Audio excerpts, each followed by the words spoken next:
नमस्कार, मैं प्रांशी राठौर और आप देख रहे हैं नेक्स्ट 9 न्यूज। महाराष्ट्र के सियासी संकट से आप सभी बखूबी वाकिफ हैं। किस तरह से साल 2022 में जून के महीने में शिवसेना के प्रमुख उद्धव ठाकरे संग बगावत कर बैठे उन्हीं की पार्टी के 40 विधायक और आज वह 40 बागी विधायक ही उन्हें तमाम बड़ी चुनौतियां दे रहे हैं, उनकी मुश्किलों को बढ़ाते हुए दिखाई दे रहे हैं। क्योंकि इस वक्त सत्ता में राज्य में शिंदे और फडणवीस की सरकार है। एकनाथ शिंदे और देवेंद्र फडणवीस के नेतृत्व में जो फैसले लिए जा रहे हैं, उन फैसलों के बीच यहां पर तमाम मांगे उठना भी शुरू हो चुकी हैं। क्योंकि अब यहां पर आने वाले वक्त को देखते हुए, आने वाले चुनावों को देखते हुए रणनीतियां बनना शुरू हो चुकी हैं। एक तरफ आगामी बीएमसी चुनाव के चलते सियासत तेज है। साल 2023 की शुरुआत होते ही साल 2024 में होने वाले लोकसभा चुनाव को लेकर रणनीतियां बनना तो शुरू हो चुकी हैं, लेकिन साल 2024 में ही महाराष्ट्र में विधानसभा चुनाव भी होने वाले हैं। ऐसे में देखा जाए तो मुख्यमंत्री पद को लेकर, मुख्यमंत्री पद की दावेदारी को लेकर यहां पर अभी से ऐलान होना शुरू हो चुका है। लेकिन यहां पर बात की जाए अब शिवसेना के अध्यक्ष पद के बारे में, क्योंकि देखा जाए तो हाल ही में यहां पर विधायकों ने मांग करना शुरू कर दी है कि उद्धव ठाकरे को अध्यक्ष पद से अब हट जाना चाहिए। ऐसे में देखा जाए तो अध्यक्ष पद की कमान अब कौन संभाले, यहां पर यह बेहद बड़ा सवाल खड़ा होता है। लेकिन यहां पर देखा जाए तो उद्धव ठाकरे अपने बेटे आदित्य ठाकरे को आगे करते हुए नजर आ सकते हैं, क्योंकि आदित्य ठाकरे जिनको लेकर यहां पर यह भी कहा जाने लगा है कि महज 32 साल के युवक से, एक युवा नेता से शिंदे और फडणवीस की सरकार डरने लगी है। हाल ही में शिवसेना सांसद संजय राउत ने तमाम सवालों का जवाब दिया कि अब शिवसेना की जो कमान है वो आदित्य ठाकरे को सौंप देनी चाहिए। आदित्य ठाकरे इस कमान को बखूबी संभालते हुए नजर आ सकते हैं। इस पर हम राय लेना चाहेंगे हमारे सहयोगी दीपक से कि आखिरकार उनका क्या कुछ कहना है। क्या वाकई में आदित्य ठाकरे को अब अध्यक्ष पद जल्द से जल्द सौंप दिया जाएगा और महज कम उम्र में वह इतनी बड़ी पार्टी को संभालते हुए नजर आएंगे, क्योंकि महाराष्ट्र की सियासत में शिवसेना का एक अलग ही वर्चस्व रहा है। देखिए, यहाँ पर आदित्य ठाकरे की चर्चा शुरू हुई है, लेकिन इन सब के बीच ये चर्चा किसने शुरू करी? संजय राउत ने। संजय राउत की तरफ से ही सिर्फ बयान सामने आया है।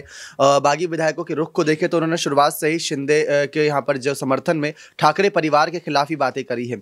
उनको दिक्कत इस बात से नहीं कि शिवसेना की कमान ठाकरे परिवार से कोई संभाल रहा था। पहले बाला साहब ठाकरे ने जो शिवसेना पार्टी का संविधान बनाया था, उसके तहत अगर देखा जाए तो उद्धव ठाकरे तब तक ही एक अध्यक्ष, एक प्रमुख नेता थे जब तक बाला साहब ठाकरे जिंदा थे। बाला साहब चले गए, उनके जो कहीं फैसले थे, नियम थे, वो सब बदल चुके हैं और बदले नियम के साथ यहाँ पर बागी विधायक उनके साथ रुकना नहीं चाहते। बात आती है आदित्य ठाकरे की, तो फिर से एक ठाकरे परिवार का ही सदस्य इस कुर्सी पर बैठ जाएगा, जो बिल्कुल भी यहाँ पर कहीं ना कहीं मुनासिब नहीं रहेगा बाकी विधायकों के लिए। क्योंकि जो पिछले कई सालों से मेहनत कर रहे, 20-25 सालों से मेहनत कर रहे, कुछ नेता तो ऐसे भी हैं कि जितनी अभी आदित्य ठाकरे की उम्र हुई है उससे कई सालों से मेहनत करते आए राजनीतिक तौर पर शिवसेना पार्टी के लिए, तो वो अपनी बारी का इंतजार कर रहे हैं। तो इससे अच्छा जैसे बाकी पार्टियों में होता है, जैसे कांग्रेस में होता है, अध्यक्ष पद के लिए चुनाव होना चाहिए, चुनाव कराइए, उसके बाद तय करिए, या फिर एक बड़ी बैठक रखिए, बैठक के जरिए इसका फैसला करिए कि अध्यक्ष कौन बनेगा।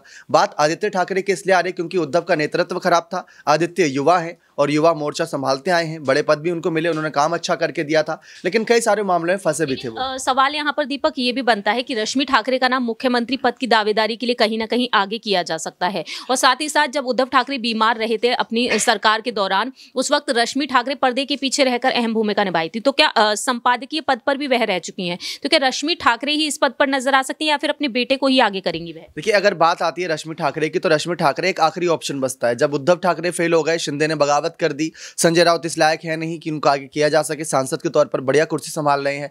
बाकी रही बाकी विधायकों की बात, उन पर भरोसा किया नहीं जा सकता, तो बचा कौन? रश्मि ठाकरे। तो कुल मिलाकर अंत में वही नाम ला दिए। अब कल को रश्मि मना कर देंगे तो आप तेजस ठाकरे का नाम उठा दोगे। तो ये चर्चाओं का सिर्फ एक कयास है और कयास लगाए जाएंगे जब तक एक नाम फिक्स नहीं हो जाएगा। रश्मि का नाम आज सामने आया, कल श्योरिटी इस बात की कि कल इस नाम में भी कोई बदलाव होगा। सुप्रिया सूले का नाम आ सकता है महाविकास अघाड़ी से। तो ऐसे कई सारे नाम हो सकते हैं जो इन सब कुर्सियों के लिए आगे जारी रहेंगे। लेकिन अध्यक्ष पद के लिए क्या वाकई में आदित्य ठाकरे पूरी तरीके से तैयार है? क्योंकि संजय राउत उनकी तारीफ करते हुए नजर आए। देखिए, संजय राउत की तारीफ अगर इतनी ही कामगार होती तो शायद आप बागी विधायक भी साथ होते, शरद पवार से गठबंधन भी नहीं हुआ होता। तो संजय राउत की बात, जैसा कि राज ठाकरे, शिंदे, फडणवीस भी कहते हैं कि सुबह 8 बजने वाला ये भोपाल सुबह बजता है, शाम तक शांत हो जाता है, जो कि एकनाथ शिंदे ने बात कही थी। लेकिन ये जब तक बयानबाजी करते रहेंगे तब तक कयासों को हवाएं मिलती रहेंगी। इसलिए आदित्य के नाम की हवा मिली है कयासों के बाजार में कि आदित्य को अध्यक्ष बना देना चाहिए। जैसा कि दीपक ने यहाँ पर अपनी बात रखी है, फिलहाल देखा जाए तो संजय राउत साफ तौर पर उनकी तारीफ करते हुए नजर आए कि आदित्य ठाकरे अब पार्टी की कमान को संभाल सकते हैं। बहुत ही कम उम्र में वह कई पदों को संभालते हुए नजर आए। अब देखना यही दिलचस्प होने वाला है कि वाकई में अध्यक्ष पद अब आदित्य ठाकरे को ही सौंप दिया जाएगा कि आने वाले समय में वाकई में आदित्य ठाकरे ही शिवसेना की कमान को संभालते हुए नजर आएंगे। खैर, ये तो वक्त के साथ साथ ही पता चलेगा, लेकिन आपकी क्या कुछ राय प्रतिक्रिया है ये आप बता सकते हैं कॉमेंट सेक्शन में। तब तक के लिए आप देखते रहिए Next 9 न्यूज।